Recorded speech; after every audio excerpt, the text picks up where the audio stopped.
Hello WhatsApp guys, Kings আজকার new video তোমাদের সামনে আরো একটা নতুন ব্লগ নিয়ে চলে এলাম। আজকে সকাল সকাল বেরিয়ে পড়লাম আমার ভিভোরটাকে নিয়ে, কারণ আমি যাচ্ছি কাজে আজকে। তো গাইস, আমি পাথরের কাজ করি।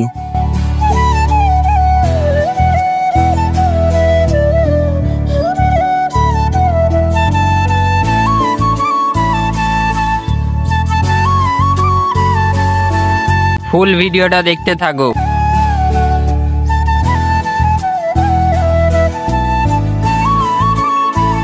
আর একটু গেলেই কাজের সাইডে পৌঁছে যাব।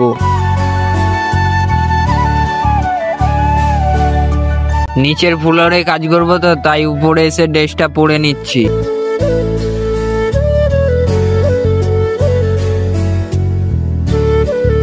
এই দেখো আমার ব্যাগ। এই ফ্লোরে কাজ করব, তো ভিডিওটা এই অবধি। নেক্সট ভিডিওতে দেখা হবে। Okay bye.